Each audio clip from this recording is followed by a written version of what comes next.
This week on Unscripted, we have the latest on AEW from everything that happened at the Double or Nothing rally this past Tuesday, and a few other things that have come out. Plus, the future of two New Japan stars who are going to be leaving the company at the end of this month. And what are the plans for John Cena at WrestleMania? Current plans, we'll find out. But this and more on the future #1 podcast right here on YouTube.com. This is Unscripted.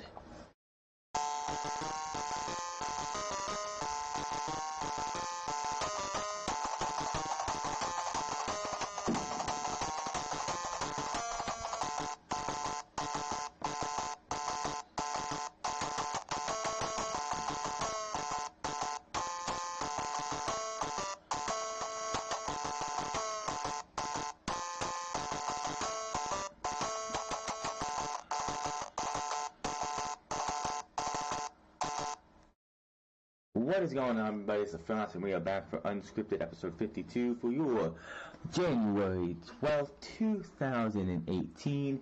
We are few short days, just less than a half a week removed from what was one of the biggest moments in all of professional wrestling since the death of WCW with the AEW Double or Nothing rally. And they did not, I would like to say they did not disappoint, but it just felt like I would have loved to have seen a little bit more for the AEW rally, even though they did have a good bit of surprises, especially with Pac and Chris Jericho being at the AEW rally. We've had a couple other things as well. But I was really hoping we could have maybe seen what the AEW championship would have looked like. Maybe, I know they're just getting started, but it would have been great to see maybe something. But before we get into the news and everything, we are going to talk about that AEW rally. We had Conrad Thompson and his partner, I can't remember off the top of my head what his name was. They were the host of this. Conrad Thompson, I don't expect to be part of AEW. He did let us know on Twitter that there will be a StarCast 2 during the weekend of AEW's Double or Nothing, so I do expect to see that happening. I would love to go to the AEW's Double or Nothing in Las Vegas, where it's going to be happening, but I honestly don't see that happening just for my financial stability. SCU was the first ones out for their introduction, and they did confirm that they are a part of All Elite Wrestling. Then we had Cody Rhodes introduced to the rally. He thanked everyone for coming. We got Cody chants. We got Dusty Proud's chants. Cody responded with, "I hope he is," so that was awesome to hear.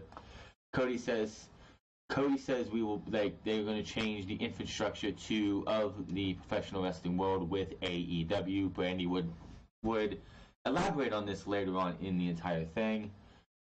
Fans come first. Wins and losses will matter more than they have ever before. You can be the fan you want to be as well. We are not going to sit there and try and funnel in music, boos or cheers to get us boo or cheer who they want us to boo and cheer. If you are a fan of if you don't like SCU, you can boo SCU. If you don't like Cody Rhodes, you can boo Cody Rhodes. If you don't like the Young Bucks, you can boo the Young Bucks. Just as it goes. Cody brings up the Young Bucks. They thank you chants. I think it was Nick Jackson said that he has friends in China who are wrestlers, and they announced a deal with OWE to bring in a couple of their talents. So that is definitely going to be something interesting to see. If you are a wrestling fan, if you're from the UK, if you're from Japan, if you're from the United States, Canada, if you're from Mexico, to really appreciate professional wrestling overall, you really need to check out other portions of wrestling, because they're always different. The Canadian wrestling style is different than the American wrestling style. The British is different than the US and Canada. Mexico, of course, is Lucha Libre. You have Japanese strong style. British also has their own version of strong style. You really should watch something other. Like, if you're a WWE mark, and maybe you're like, I'm just kind of getting fed up with WWE. Let me recommend to you, Defiant Wrestling's loaded on YouTube every Sunday at, I think it's 5 o'clock. They're like 5 o'clock here or 2 o'clock here Eastern Standard Time. Whatever it is for their time, 7 o'clock, I believe. it is something different. You can watch New Japan Pro Wrestling. I'm sure there's some Canadian promotions that I haven't heard of yet. Find something else to give yourself a different perspective of wrestling, because you're going to appreciate what you see in WWE or whatever you watch, Ring of Honor or MLW, PWG, or any of those other ones. So having these guys from the OWE promotion in China coming over for AEW is going to be something great. Then Nick Jackson, the other Buck, announces that on May 25th, the MGM Grand Arena, Double or Nothing will be happening on May 25th. So look forward to Double or Nothing from MGM Grand. That is going to be the final Friday, the final Saturday, right? No, the final Saturday in May, I believe it is, for Double or Nothing. That, of course, will be when StarCast will happen. Is the 23rd and the 24th and the 25th, something like that. I think it's 23rd, 24th, 25th for that. They bring out Brandy Rhodes after that, and she says yes, there will be a women's division. She elaborated on the infrastructure for pay, saying there will be equal pay. This was misconstrued by a lot of people when it came to equal pay. But what they did elaborate on it later is that an entry-level woman is going to be making the same as the entry-level men. If they have women's champion, the women's champion is going to probably make... I wouldn't say that the women's champion is going to make the same amount as the heavyweight champion, but probably the same amount as the secondary champion. So that they have like an Intercontinental title or a TV title, Internet title. The women's champion is going to make as much as the secondary champion. So if you're like, say you're a rookie and you're being brought in to be like a jobber, the jobbers are all going to make, for the men and the women, are all going to make the same amounts. A lot of women in WWE, as we all know, are vastly underpaid. Sasha Banks, Charlotte, all of them. Ronda Rousey is probably the one even closest to making as much as the men in WWE. So that's going to be a great thing if they can get this to work. She said there is going to be no sliding scale. She did bring out the first women signed by AEW, and yes, there will be a women's division, Britt Baker, Dr. Britt Baker, who is an actual dentist. But she came out, she thanked everybody, said this is the biggest thing that she has ever done in her life, and she can't wait to get started in AEW. Then she leaves, and Carmella Thompson comes out and gets interrupted by MJF. Who comes out and starts talking about how he was excited about this entire press conference because he wants to be one of the big names in this, but he starts shitting on Jacksonville. He is a heel.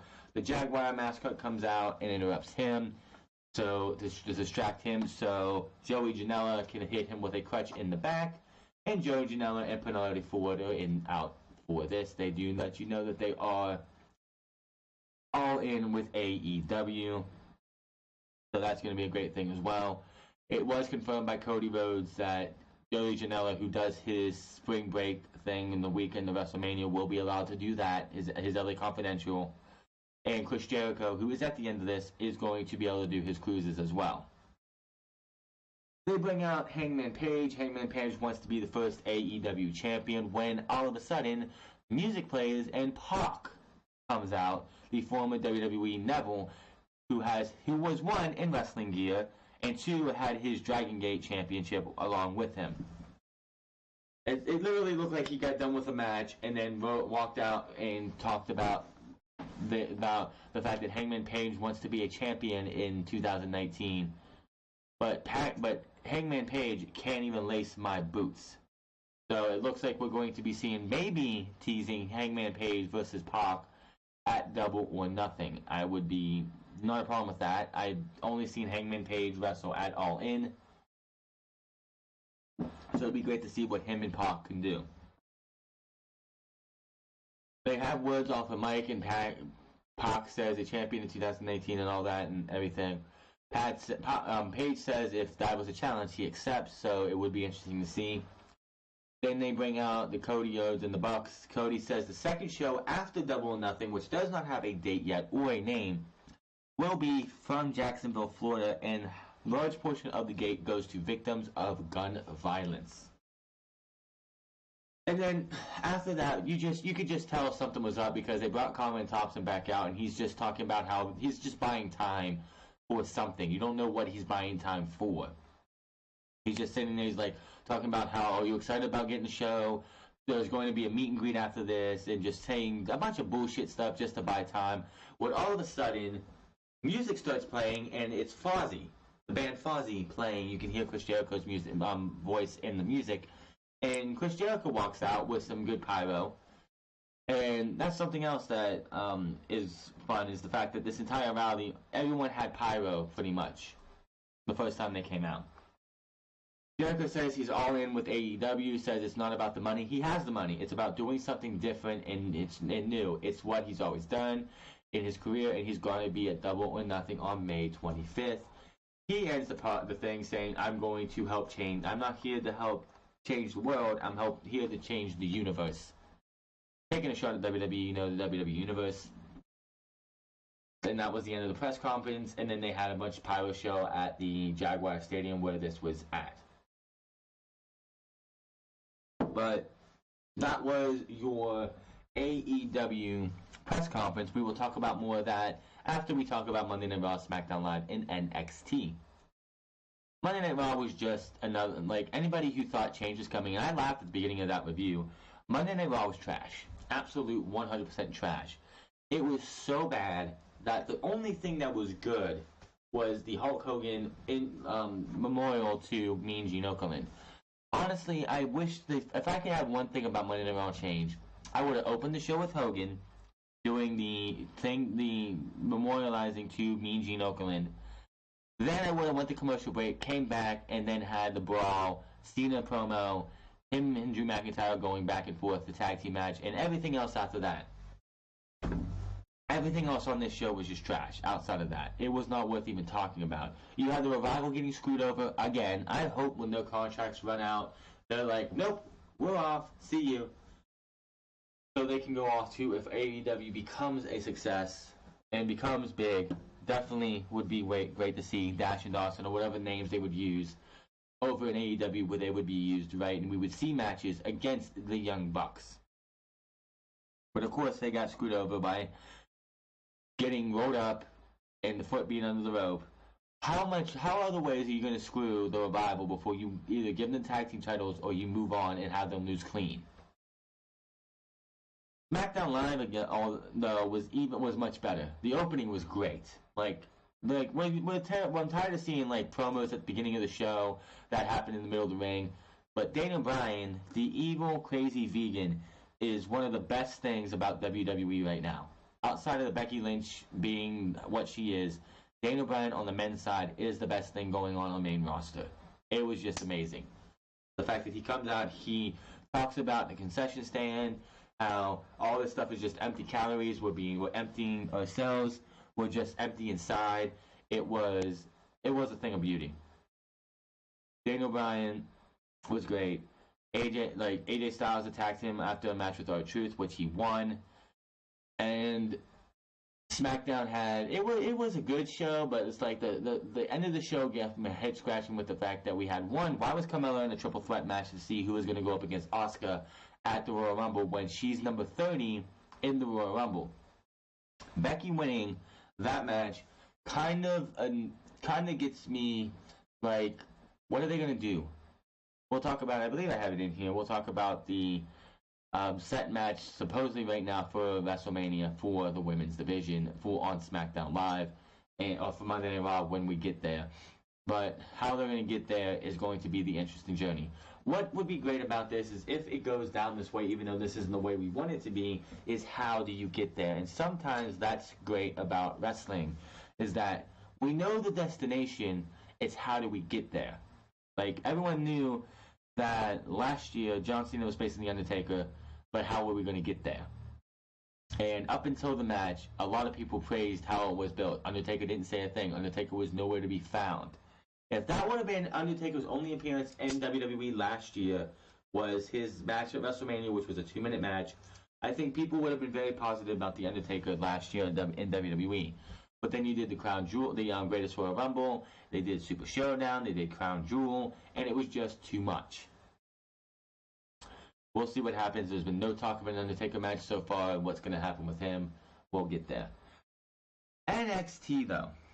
Man, what a great episode of NXT. You had 2 matches with swan songs for 2 superstars coming up to the main roster. You had a beautiful opening promo for Johnny Gargano, Ricochet, to Monster Ciampa, and Aleister Black. And then, of course, you had Fabian Eichner and Marcel Barthel pretty much make their stamp on a couple jobbers for the NXT brand. I think they should be over the NXT UK brand, but that's neither here nor there. There will be an NXT UK review going up later today when you guys see this. I will definitely be watching NXT UK TakeOver UK Blackpool. NXT UK TakeOver Blackpool. That's going to be a mouthful to say. But that is going to be something great to see when we get there. That is definitely going to be up later today while you guys are watching, after you guys watch this. So expect to see that later today. Moving over to some news here, we have details on Cody Rhodes and the Bucks and Adam Hangman Page's deals that they turned down from WWE. It has been previously reported that Cody Rhodes, the Young Bucks, and Hangman Page turned down WWE offers in order to be a part of the all-new, well, pretty much to be launch all of the wrestling promotion headed by Jacksonville Jaguars co-owner Tony Khan. Triple H reportedly had worked hard and offered unique deals in hopes of signing all 4, according to Dave Meltzer in the latest edition of the Wrestling Observer newsletter. According to Meltzer, Page's deal was to work for NXT for main roster money. Page was to have been pushed as one of the top stars on the brand. WWE has also had unique 3-year deals for the Bucks, which would have been the same amount of money as AJ Styles. The deal would include having there being the Elite show airing on weekly WWE Network, which, well, honestly, I'm telling you right now, would have been a no. That's right there. That would have been a turn down immediately. It also had a unique 6-month window that would have allowed them to out of the contracts if they weren't happy. It was noted that the Elite had roughly 12 hours of discussion with Triple H, and they praised him for how things were handled.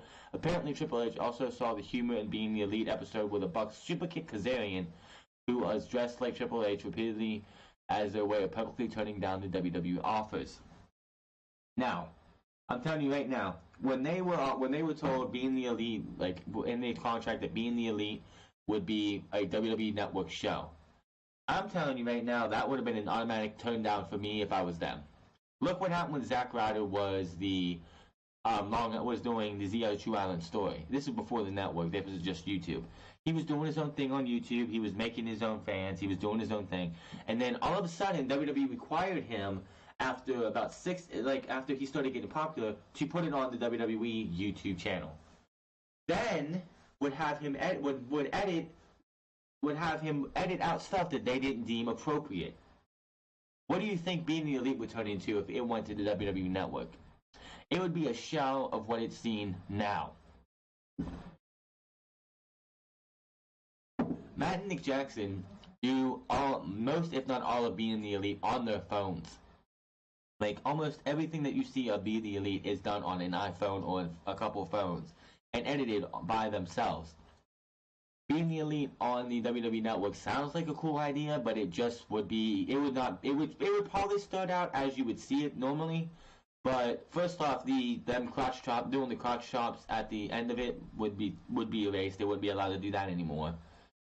Half the stuff that you would see on Being the Elite would just be thrown to the wayside. It'd be edited out, and they wouldn't be able to do half of what you'd want to do. So, them turning down the WWE's offers is a good thing, because they would be so stifled creatively, and Being the Elite would be not even close to what it is now.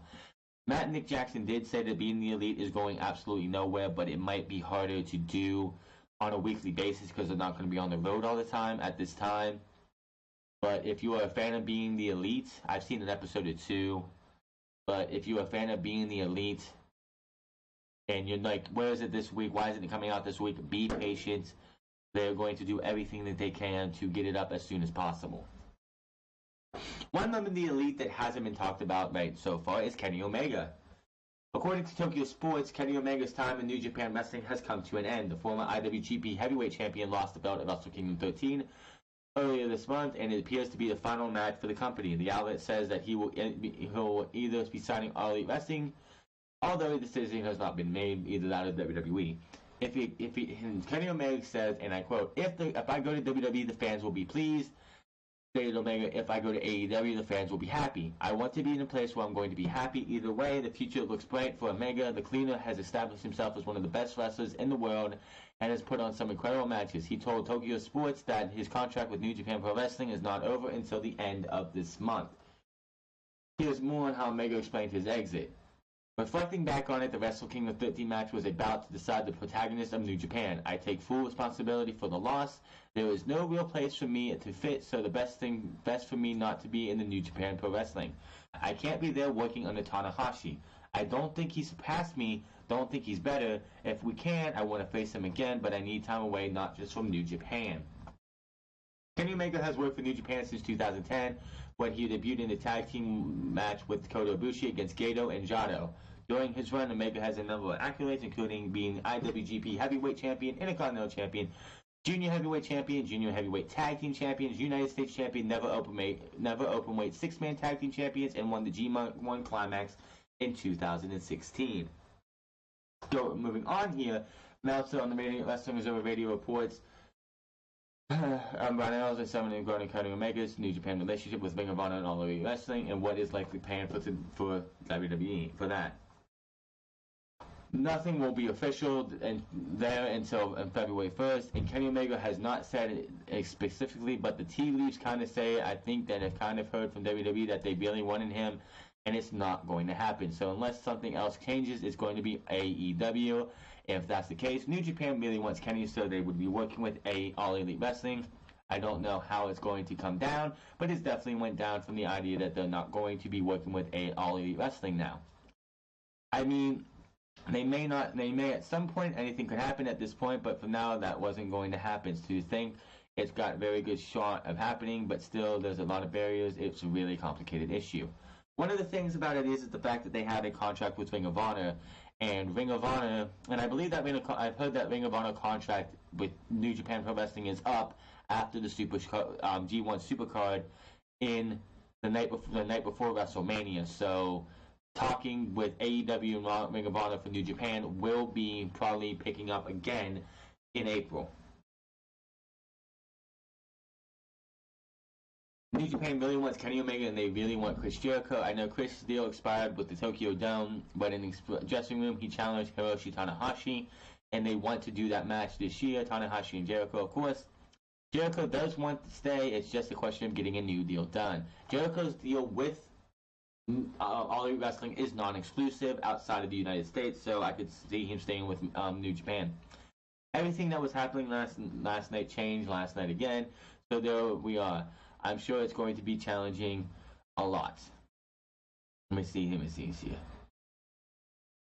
Moving on from Kenny Omega, and before anybody wants to know where is Kenny Omega going, he's going to All Elite Wrestling. Why would he want to go to WWE?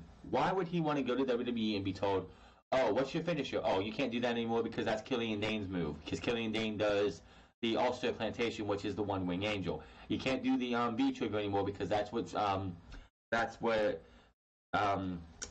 Seth Rollins does. So why would you want, and you can't, like, all your creative freedoms, everything that you want to do creatively, yeah, you see that little box over there with the paper shredder under it? Yeah, just put them on a piece of paper and throw them in that box. We'll get to them when they're shredded.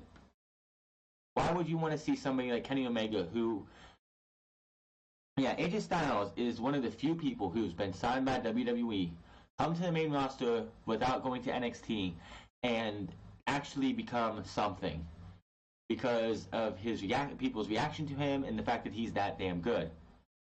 But AJ Styles, he's a two-time WWE champion. AJ Styles, he held the title the last time he did 371 days. Tell me, outside of the Brock Lesnar match that he had last year at some of the Survivor Series, what memorable match with that WWE Championship that he had for that 375-day reign that you actually sticks out in your mind?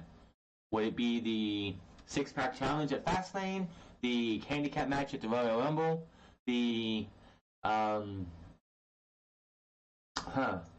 yeah, not really.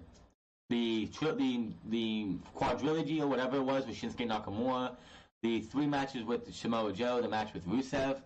None of these matches stood out. The only match that AJ Styles, and it's not his fault, it's WWE's booking.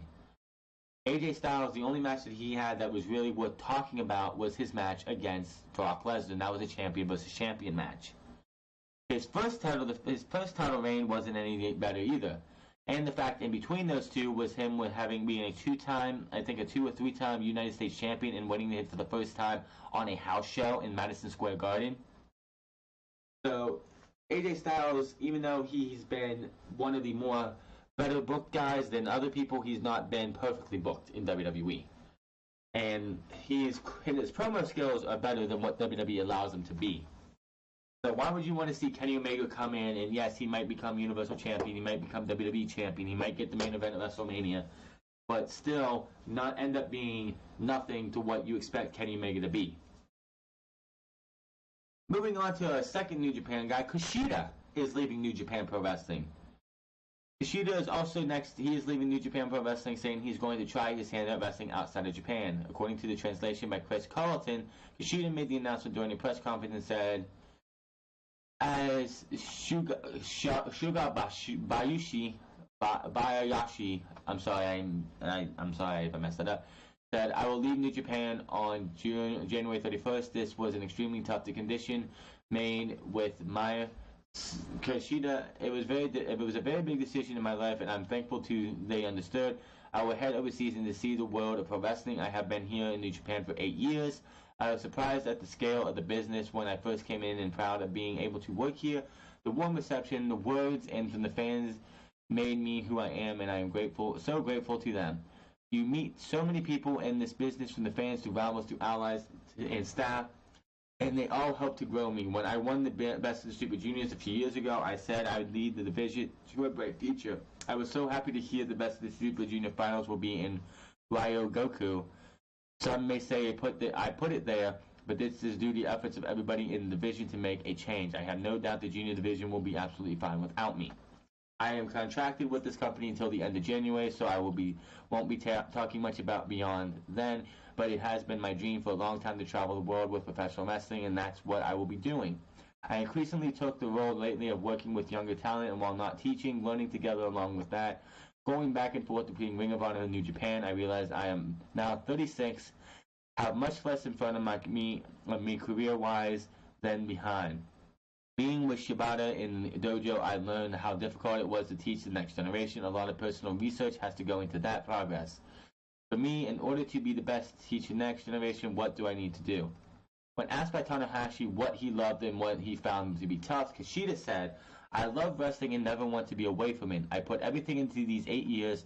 I love this journey throughout life with everyone here. I don't know why I'm crying. This is my decision and I'm not sad. I made it. These are happy tears. If there was anything left for me to achieve and do, I wouldn't be leaving. But I'll put my all in this last month. There's been a lot of people who have influenced me over these 8 years. Liger, Tana, Shibata, Maccabi, Tiger Hattori. They all enjoy wrestling. Speaking of this again, moving on, Kushida shortly his final appearance will be announced. He was at the last event that New Japan did a couple days ago. The thing they do with, I believe, was CMLL. It was just like Lucha Libre stuff. He was actually a part of that, but that was not his last match. His last appearance and match will be against. It says, shortly after announcing that he will be in the latest name to leave New Japan Pro Wrestling, Kushida will have one final appearance at Korakuen Hall on January 29th, 2 days before his contract expires. At Road to New Beginning, Kushida will face his mentor and friend, IWGP Heavyweight Champion Hiroshi Tanahashi, in a special singles match. In previous interviews in the past, Kushida expressed a desire to face the likes of Tanahashi and Kazuchika Okada, and now we see the dream match of that. Where do you think Kushida would be heading? That's 3 letters to it, and it ain't AEW. Kushida is coming to WWE. Dave Meltzer on the Wrestling Observer Radio is reporting via his Wrestling Observer Radio with Brian Alvarez that Kushida is heading to WWE after he's done wrestling for New Japan at the end of the month. when he bids adieu to the company with a match against Hiroshi Tanahashi. Meltzer also gave some further details regarding the New Japan talent that has re-signed with the company, including Rocky Romero and Chase Owens, who both signed deals. Hughes Robinson, Rocky Romero with 3-year deals. I don't know the length of Chase Owens' deal, but I know it's more than a year, so it may very well be also 3 years. Tanahashi also has multi-years.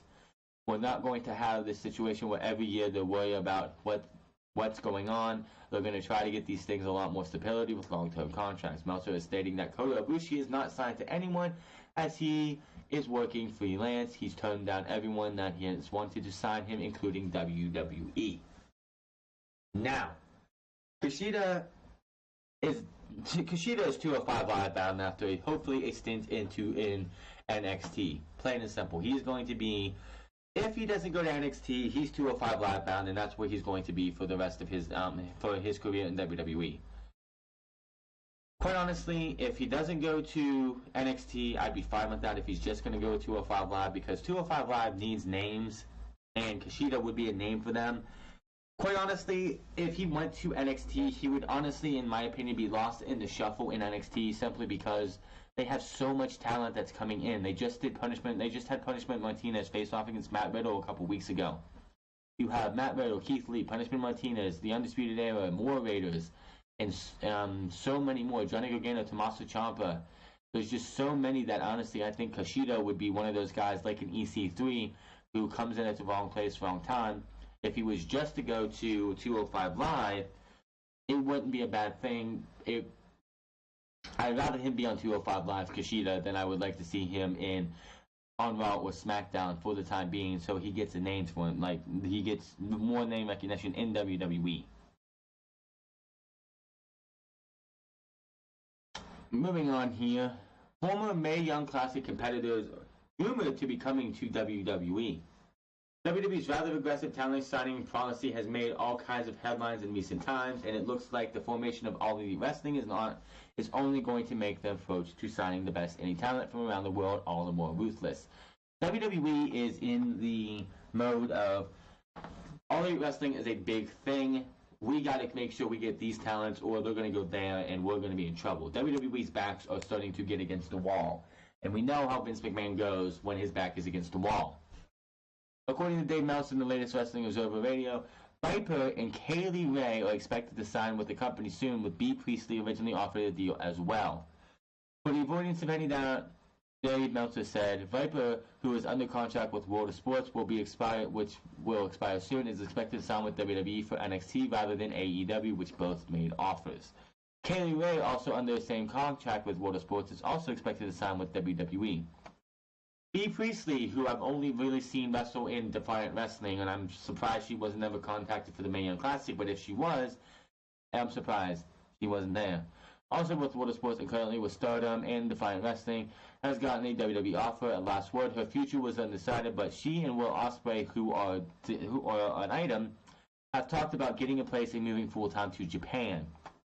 Now, Kaylee Ray and Viper, also known as Piper Niven in WWE, were in the inaugural Mae Young Classic. I believe they had a match against each other in the first round.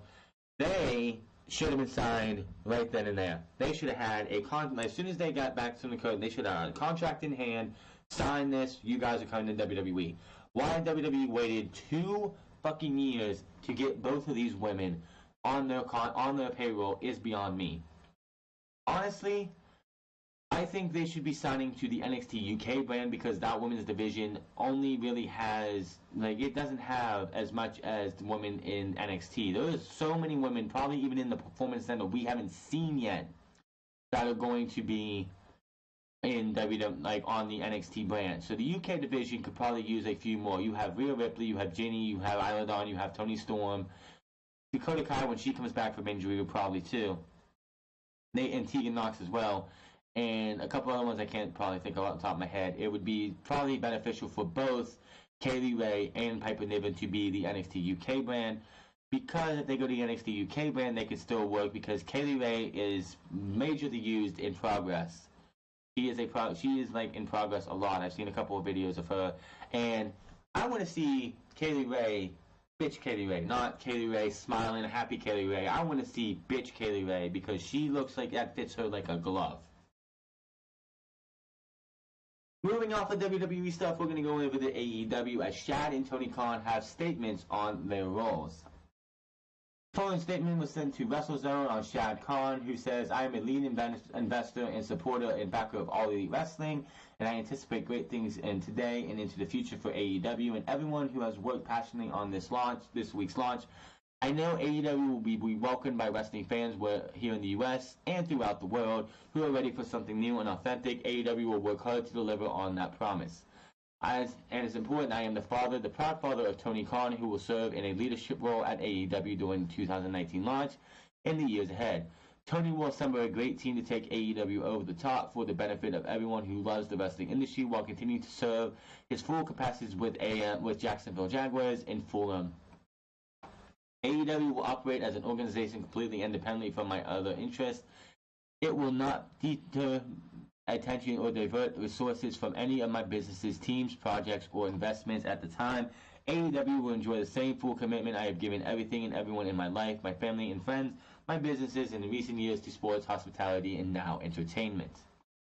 Tony had to say, wrestling fans are a community unlike any others. I've been a part of this community since I was 7 years old, and I can tell you that wrestling fans see the world every day through a special lens. We see wrestling in Hollywood films and TV shows. We see elements of wrestling in the presentation of sports and in the marketing of grandiose star athletes, and we certainly see wrestling in politics. The wrestling community is a constant. Its members are diverse, and we are physically located on all corners of the planet, yet we are constantly connected. Recently, a new family has formed, bound by love and respect for wrestling, but armed with a vision of resources that have never before been available to the wrestling community. Our objective is to connect our community closer than ever before through AEW or All Elite Wrestling. AEW does not mean any less of a continued commitment to existing obligations and duties that I have or my family has to our business and sports interests. That will never be the case. What's important is that every individual decision we make as family, whether it's ownership or investments in a team or property, is 100% beneficial to those specific interests. I will always welcome that accountability and responsibility as nothing more important than serving our supporters and friends. AEW will launch with a roster of top wrestlers in the world while they clash in what will be some of the most intense and fast-paced contests ever sanctioned in the squared circle. They also share a common goal to make this a true golden age, to make this the greatest time ever to be a wrestling fan. Likewise, as a business, by treating our wrestlers with respect and warmth, we also seek to make this the golden age for performers themselves. I urge everyone who believes in what we're doing and wants to believe in dreams coming true to support AEW by spreading the word and passing the wrestling bug onto someone else. My message: get in on the ground floor with AEW today and help lead our movement to grow the wrestling community and ensure that the voices of wrestling fans, their creative minds, and their remarkable ideas will always be heard. Now, that is great to hear from both Shad and Tony Khan, but, give me a second. They already own the Jacksonville Jaguars and Fulham. That is a lot of time that you have to spend on those. Now, Jacksonville, the Jaguars, for the most part, yeah, it's like, I don't care what anyone says. Running a sports team is a 365-day-year job. Plain and simple. Like, Tony Khan is the GM, the general manager of Fulham, which is a football club, a football or soccer club in the UK. So he's general manager of that. He's making decisions for that and everything. What makes Vince McMahon successful in the WWE is that up until next year, up until like recently, because he's doing the XFL thing too again, WWE is it. He doesn't have outside things. He doesn't own restaurants or bars anymore, or TV production things, or a TV network, even though the WWE network is or whatever. He doesn't own like a sports team. He doesn't own like so many different things that are going to bother from WWE. These guys have no idea what it's like to run a wrestling company. Yes, you have Cody, you have the Young Bucks, you have Hangman Page, and all those who know how to be wrestlers, but they really need to get somebody in there who knows how to run a wrestling business. If they get JR, I know JR isn't a isn't somebody who's ever run a wrestling business, but he's been in the front office for both WCW and WWE back when it was WWF. I believe he also did Jim Crockett Promotions too, which was the predecessor to WCW. But it's like you have these guys saying they want to do all this, but there's only so many few hours in the day. How are these two going to find time to invest in being the owners of a new wrestling promotion? That is something I want to see this. I'm not going to be like the idiots out there who want this to fail. Oh, this is an Impact Wrestling. This is TNA all over again. I hope the hell not. One of the biggest problems with TNA was that they went from doing their own thing and being their own entity and they were building traction. They were building traction, not as fast as they should have been, but they were building up to where maybe one day they could have been, in the right hands, they could have been a great alternative for WWE. Two problems. One, they went to WWE Light, and two, they went and decided they wanted to side of Kurt Angle or Jeff Hardy, a Team 3D, Christian at one time when he was Christian Cage, Jeff Jarrett ran the place, Sting.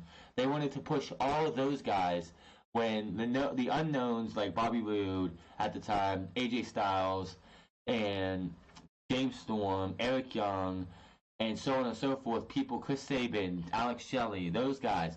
Monty Brown, he wasn't really anything special, but he was there. Those guys took a back seat majority of the time for the known stars. It's fine to have like a Cody Rhodes, Hangman Page, Young Bucks, Chris Jericho, and others. They should be there. Kenny Omega when he comes in too.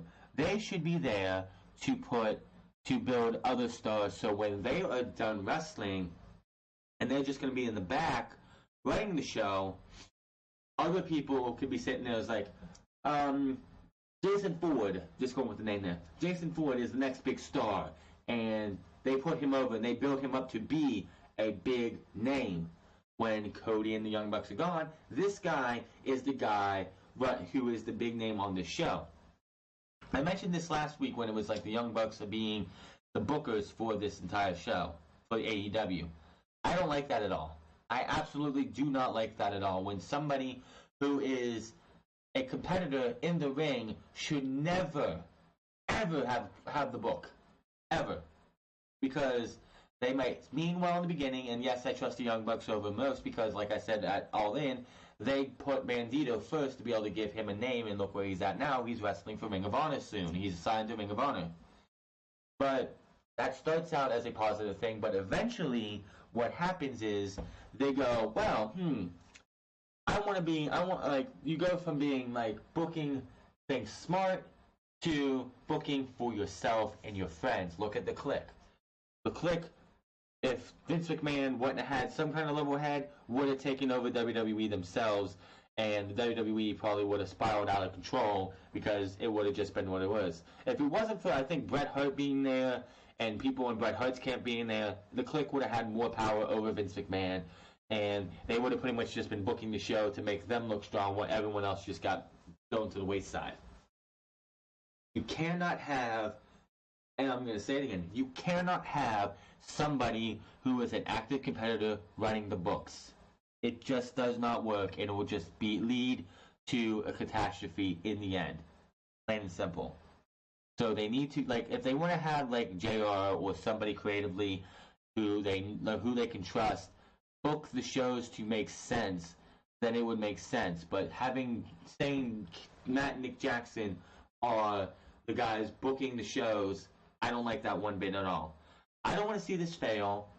I want to see this succeed because it is time that WWE got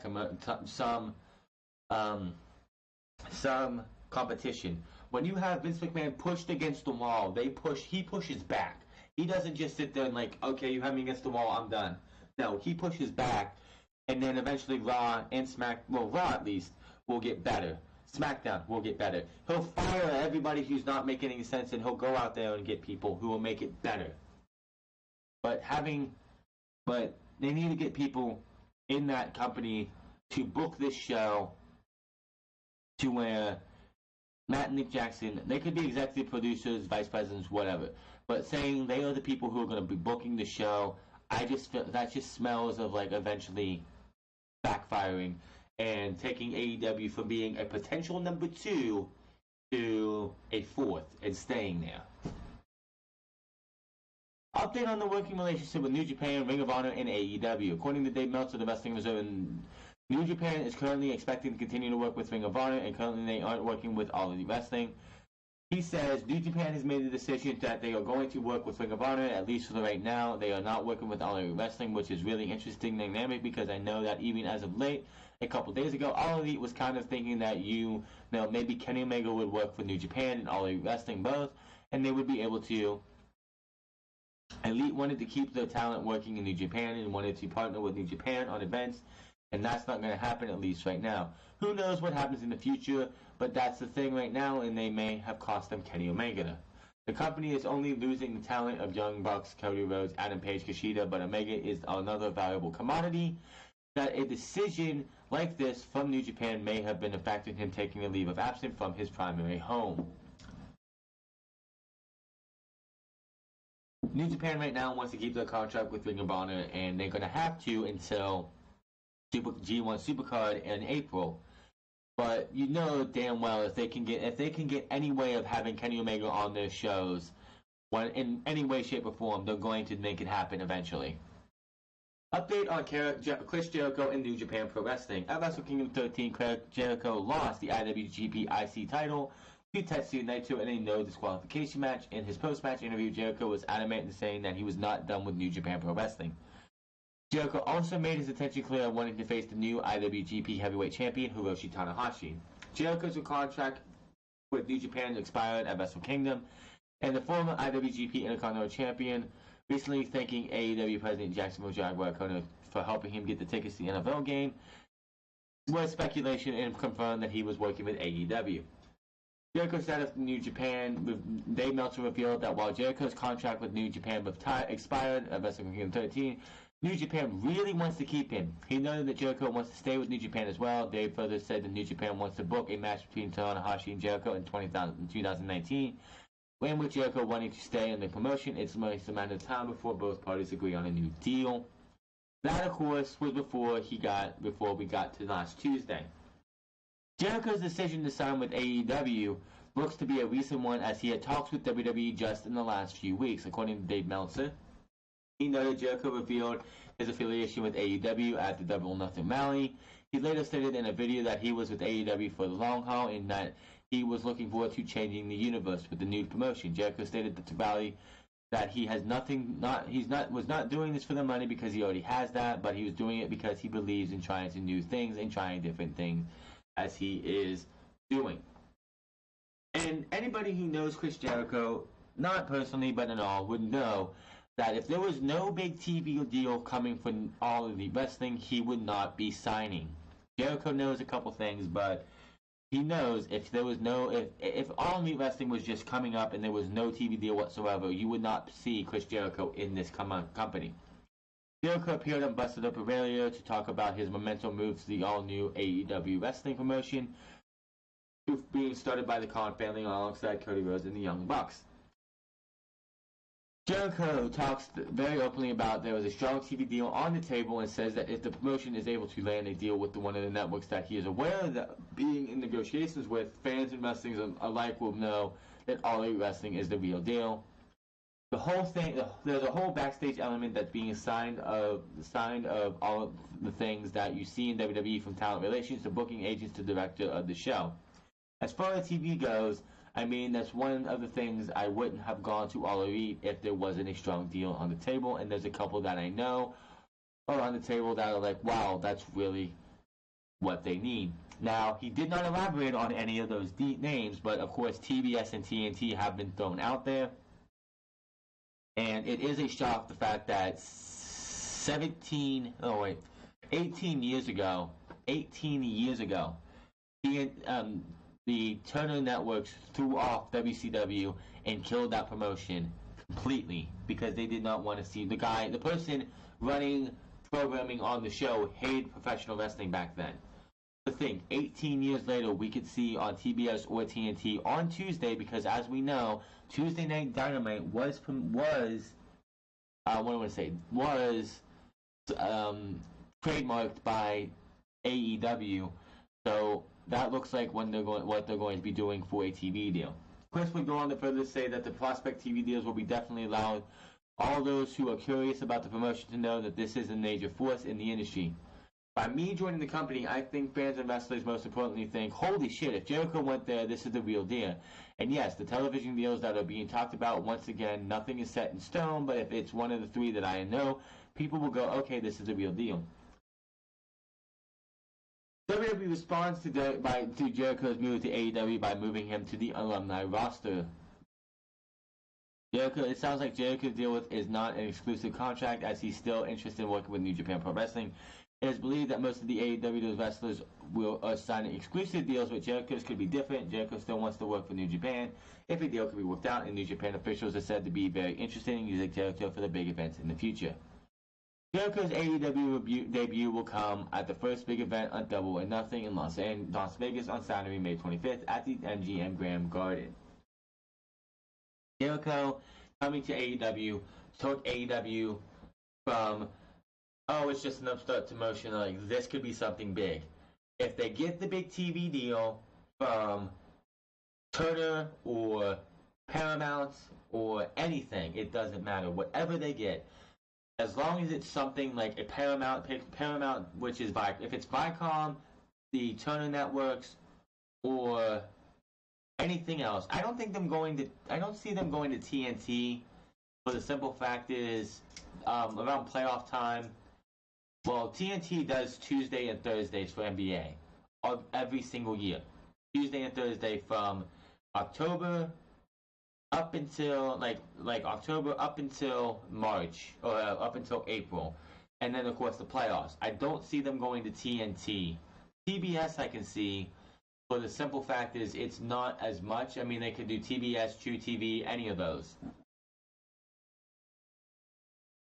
But due to the fact that the Turner Networks have the rights to the NBA on Tuesdays, Thursdays, I don't see them going there because for TNT, simply because of the fact, and there's a talk that it might not be a primetime slot. It could be TNT, TBS, but it's in daytime, which I think would be a mistake because people don't really want to sit there and watch wrestling at that time. I mean, for the UK, it would be great because, you know, they'd be able to see it at normal time for them. But it's got to be primetime. That's the thing. If they're going to get a TV deal, it has to be primetime. Plain and simple. More of that will come in the following weeks. I'm sure we won't hear anything definitive about the TV deal until after Double or Nothing. I could honestly see a Double or Nothing be when they announce it, or if that's what when they announce their second show, maybe their second show is like in August. And then in August, they announce the TV deal coming this November or this October. AEW Tuesday Night Dynamite. I hate that name. That is something I'll have to get used to, but Tuesday Night Dynamite is a bad name in my opinion. But going back to the AEW rallying, we did have the equal pay from Brandy Rhodes, and she clarifies that comment. She is Chief Brand Officer Brandy Rhodes. She spoke about the AEW Women's Division at the Double or Nothing rally and said there would be equal pay for male and women. Brandy added that there will be no sliding scale in AEW as they care about their female wrestlers, adding that Executive Vice President Cody Rhodes agrees with her. He took to Twitter and clarified that these comments on equal pay, noting that not everyone will be paid the exact same salary because, no, you're not going to pay a Kenny Omega and Joe Schmo the same amount of money. You're not going to pay a Britt Baker and Jane Schmo the same amount of money.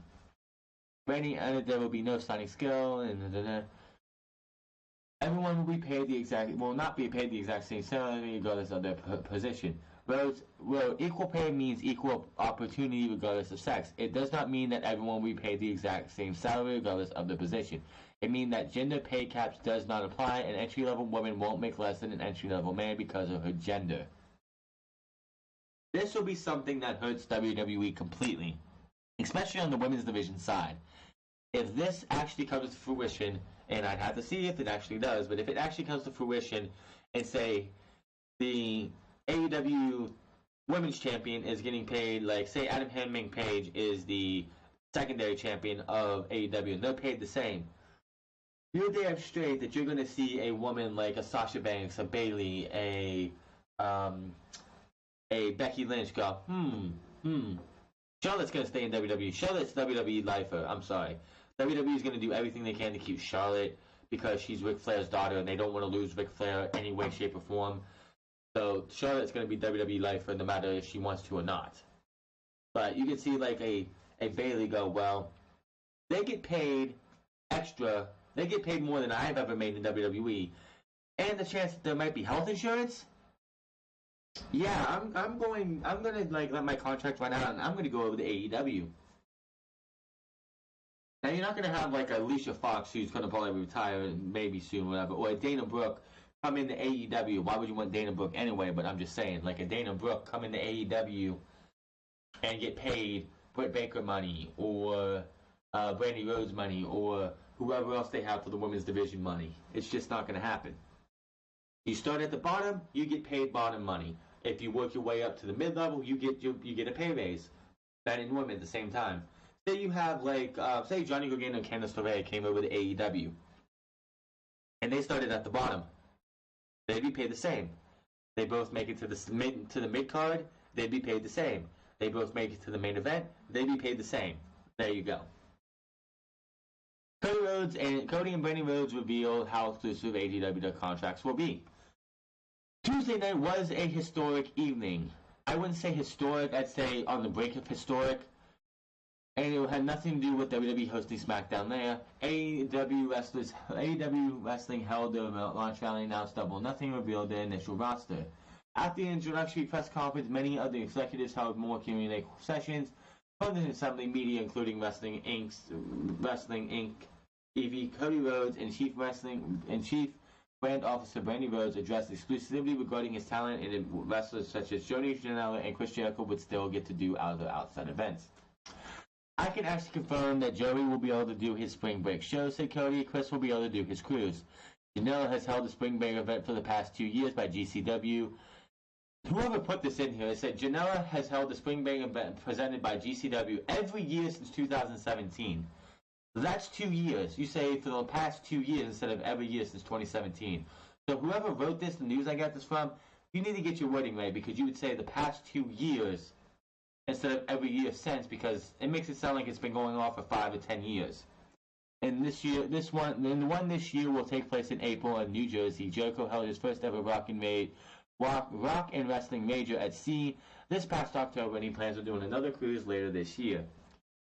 Brandy said, the idea is for us to be friendlier with a lot of people. We definitely don't want to shut doors. There's no reason to. We like a lot of people. Cody talked about how many wrestlers on the AEW roster have outside interest other than AEW. However, for he and Brandy, they were putting all their eggs into the AEW basket and have invested more in the company than any previous one. For me and Brandy, this is it. No, said Cody. I looked at my AEW contract the other day. It's more years than any WWE contract I signed, and I know why. I'm committing my life to this, and so much is happening that I forget to remind myself of that. But that's really exciting for us.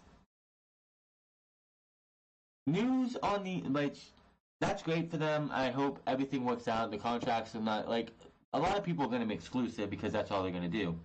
Guys like Kenny Omega will probably be able to do stuff he wants to do. Like, he's going to be able to go to his conventions that he does.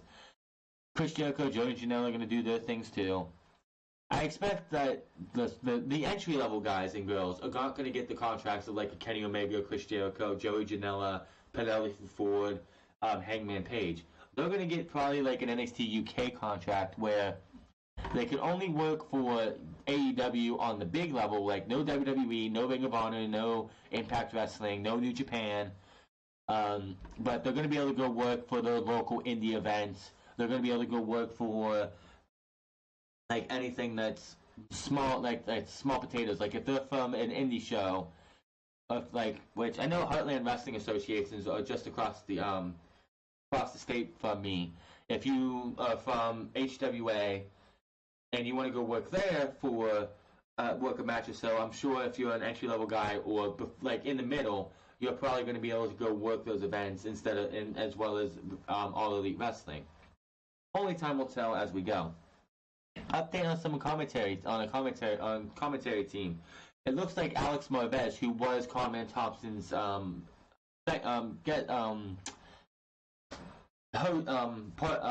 does it say? It was Carmen Thompson's co-host for the rally this past Tuesday. Will be one of the All Elite Wrestling announcers. The SiriusXM NFL radio host now lists AEW in his Twitter bio, along with the Change the Universe hashtag. Dave Meltzer noted on the Wrestling Observer Radio that Marvez has been in line for an AEW announcing position, and Marvez hosted Tuesday's Double Nothing rally with Carmen Thompson, and it's a good sign that he will be getting the position. You can get a closer look at Marvez in the video from it. So I have no idea who Alex Marvez is. I've only heard him in the AEW rally. If he sounds good, if he sounds believable, if he makes you excited to see the show, then find me. If he's like a commentator or the ring announcer, he could be the ring announcer because I think he did a hell of a job at that. If he is the ring announcer who announces the superstars for the show, fine by me. We'll have to see on that one. Now we're out of the AEW bubble and we're going into WWE again. One second. Before we go to that, there is a lot still to be done about AEW. AEW is just in its infancy stage. I don't care if they have Pac, Chris Jericho, Joey Janela, Penelope Ford, the Young Bucks, Matt and Nick Jackson, which, by the way, they had Matt and Nick's Jacksonville shirts on, which was kind of funny. Hangman Page, Cody Rhodes, Brandy Rhodes, the Khan family. I don't care about any of that right now. They need to build everything. They need to get the infrastructure, the pay infrastructure done right. They need to have one chief, one person.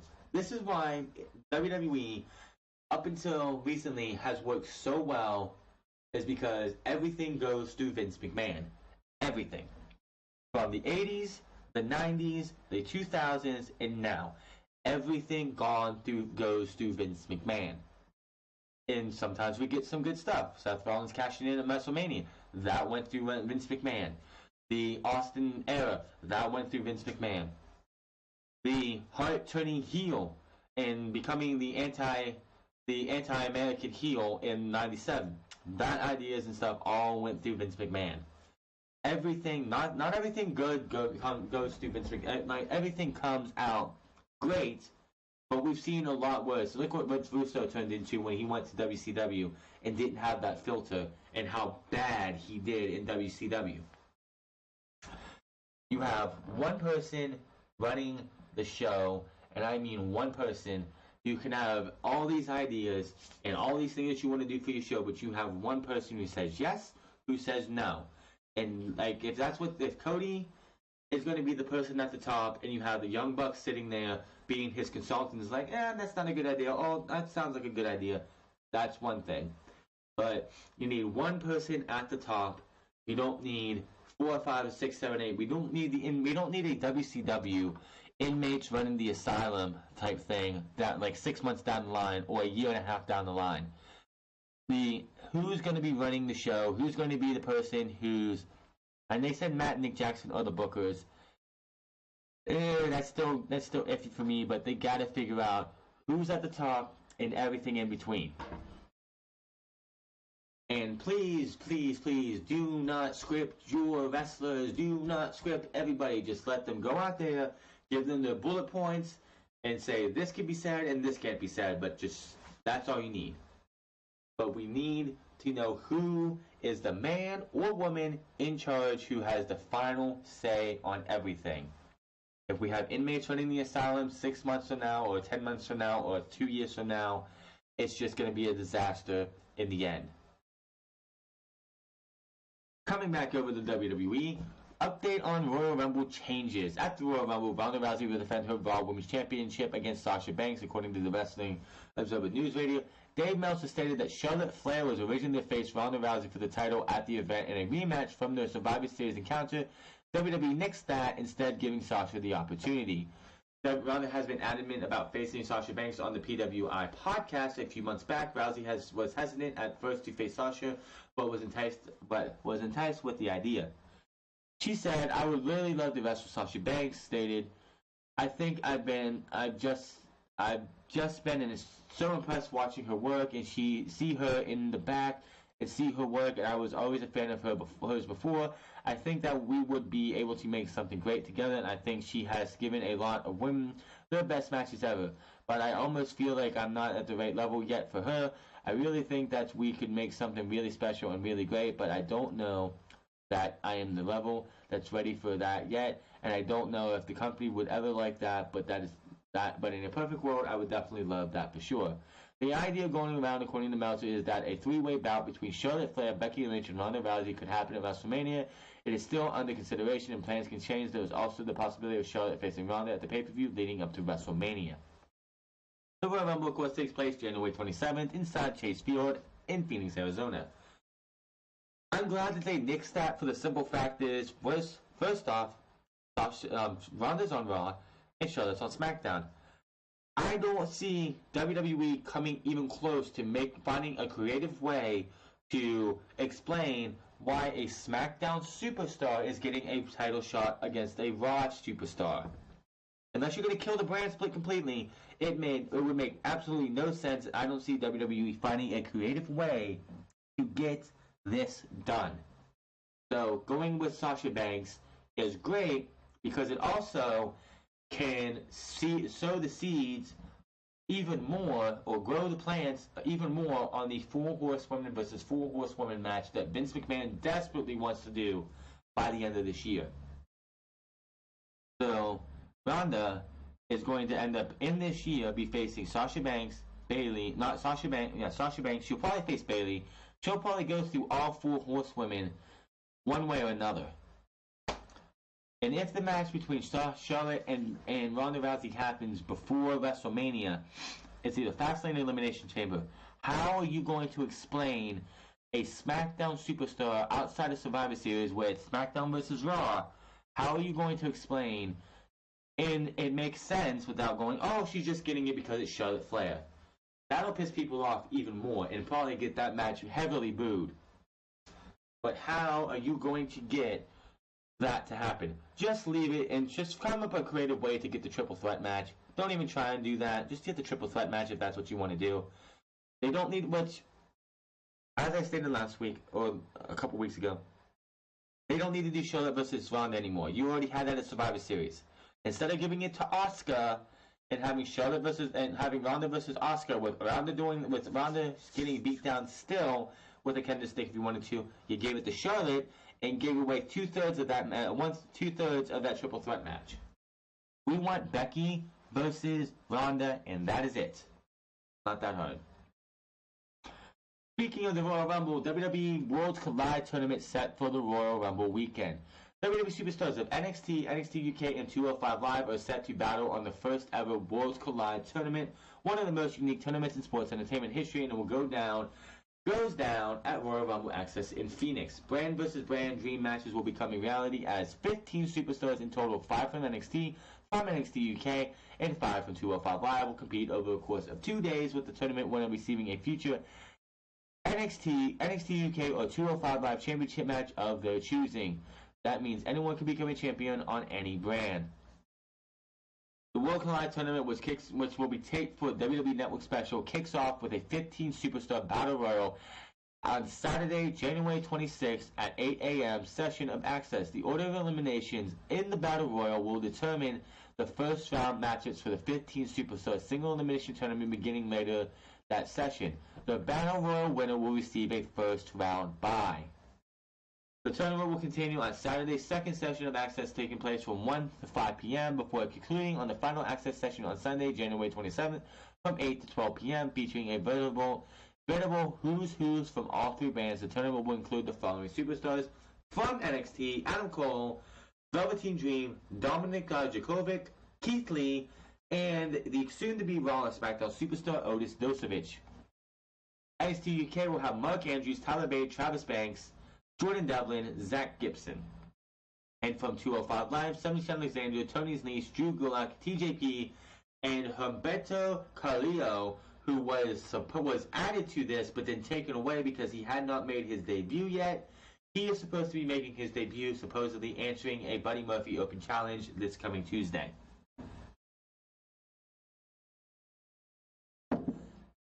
think will win this? I don't know. I'm gonna not. I will leave that for when that is actually going to actually air, or yeah, when that is actually going to like. I'll leave that for preview predictions on Royal Rumble week. WWE announces a UK Performance Center. This is the global localization coming to fruition. WWE issued the following press release at WrestleZone, formally announcing the opening of UK Performance Center, the first ever international WWE training facility. WWE opens first International Performance Center in London, UK, and Stamford, Connecticut, January 11, 2018. WWE today announced the opening of the UK Performance Center, the first world-class WWE training facility outside the United States, had an insignificant step in WWE efforts to localize content around the world. With 17,000 square feet, 2 training wings, world-class strength and conditioning equipment, and versatile content creation infrastructure, the UK Performance Center will enable WWE to train athletes through a comprehensive program including in-ring training, physical preparedness, and character development.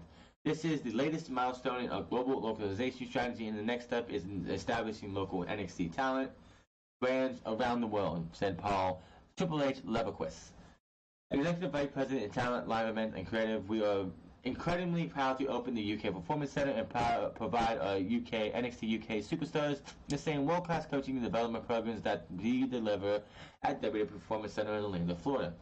More than 30 of the best European talent signed to the WWE UK brand will train the UK Performance Center and have been seen weekly on UK programming that streams on the WWE Network every Wednesday night, 8 p.m. GMT time, 3 p.m. Eastern Standard Time, as well as 9 their time and 3 and 4 o'clock here. I hope that changes after this Saturday.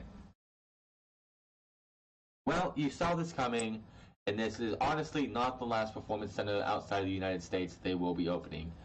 I am fully expecting to see there was talk about NXT Germany starting up soon. I hope that's not for... Right now, WWE needs to focus on NXT and NXT UK, building the NXT UK brand up, and then they can move on to another one in about 2-3 years. The lower you roll with WWE, you don't have to expand so fast. Update on injured NXT superstar and WWE star as well. There has been talk of trying out WWE superstar Tito Sabatelli as a TV announcer, according to the Wrestling Observer newsletter. There's no word yet on if Tino would be called main roster action or development action, or if they're going to give him the look. It was announced back in May that Tino had suffered a torn pectoral muscle during a live event match with the Velveteen Dream. The former NFL player who has signed in 2014 was expected to be out of action around 9 months. He should be coming back in the next month or so. But he hasn't been cleared and may not be back in action anytime soon. Tino has been having issues since the surgery, and his situation was described as being similar to the situation that WWE Raw superstar Jason Jordan is in. Regarding Jordan, he has been out of action since February of last year after undergoing neck surgery, and WWE has had him in working backstage as a producer because his in-ring return has been pushed back. The Observer reports this week that Jordan is doing pretty good, but he is still having issues with his gripping power and his inability to make a fist in one hand, and his inability to fully control the same hand. Jason Jordan, you can pretty much just rate him up for now as being out. Probably for the rest, he's probably going to have to retire. That was something that Daniel Bryan had a problem with in 2014 when he won the championship. He had to relinquish the title. He wasn't getting any strength in his one arm, and he tried to come back, and he did come back eventually at the end of 2014, but it took a while. And then, of course, he had that concussion after WrestleMania where he had to relinquish the Intercontinental title, and that was devastating for him. And, of course, he was retired for 2 years after that in 2016 till 2018. Jason Jordan is probably going to be done for a good while. We probably won't see him at all in 2019, and if he does come back, it probably won't be till 2020. Tino Sabatelli, I don't know what's up with him, what problems he's been having, but if he's been having issues, it can't be a good sign, and they want to put him as an announcer. I don't know where the hell they would put him, because if he's going to be a commentator, Raw, SmackDown, and NXT are full, unless you're going to put him with Vic Joseph and Nigel McGuinness on the UK brand. That's the only place that's only a two-man commentary group. Unless you're going to take And he could go to 205 Live, I guess, or somewhere, since 205 Live has Vic Joseph and Nigel McGuinness, and maybe they want to have Nigel McGuinness and Vic Joseph. I don't know. It just seems like it feels like Nigel McGuinness does NXT, NXT UK, and 205 Live. 205 Live is Nigel McGuinness. Vic Joseph does 205 Live and NXT UK. Maybe one of those two. Well, Nigel McGuinness is going to do NXT and NXT UK most likely. Maybe Tito Sabatelli takes over for him. Who knows? I wish them both the best and hope they can both get recovered fully. But, man, it's not great for WWE when it comes to injuries like this. Finally, guys, we're going to talk about John Cena's potential match at WrestleMania. WWE has had plans to do Lars Sullivan versus John Cena at WrestleMania 35. Now, before we continue on, I don't like that one bit. I'll explain why afterwards. According to the Wrestling Observer newsletter, however, that match may not happen due to a situation that came up this week. Sullivan was scheduled to make his main roster debut at the January 7th edition of Raw from Orlando, likely in a dark match. Sullivan either didn't show up to the arena or did show up and left the building apparently due to anxiety attack. WWE officials had talked with Sullivan and smoothed things over, and everything was fine. Sullivan was then supposed to work a dark match the next night in SmackDown in Jacksonville, but he did not show up and apparently flew back home to Colorado. No other details on this status and the match with John Cena are known at this time. Lars has been scheduled for a monster push on WWE's main roster. You could assume that Lars would have won his big first match against Cena at WrestleMania, but a source noted to the Observer that the win could be premature. While the match was on the books for the WrestleMania, officials have not discussed the finish. It's believed that Cena vs. Sullivan feud would have kicked off at the Royal Rumble pay-per-view later this month. We should know more and if the match will happen then. I'm telling you right now, anybody John Cena wrestles at WrestleMania this year is losing. Plain and simple. John Cena lost a 2-minute squash match last year to The Undertaker. Do you honestly think that John Cena is going to go 2 years in a row and lose at WrestleMania?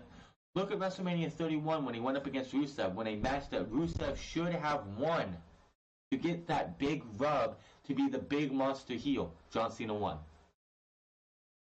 John Cena at WrestleMania 30, I believe it was, went up against Bray Wyatt in a match where Bray Wyatt tried to get John Cena to embrace the hate and lose the match by DQ. John Cena won that match. John Cena doesn't really put people over at WrestleMania. And it's to get, he booked The Undertaker over in a 2-minute squash match, but that's The Undertaker. Name me one person, one young guy that John Cena at WrestleMania has put over. He hasn't.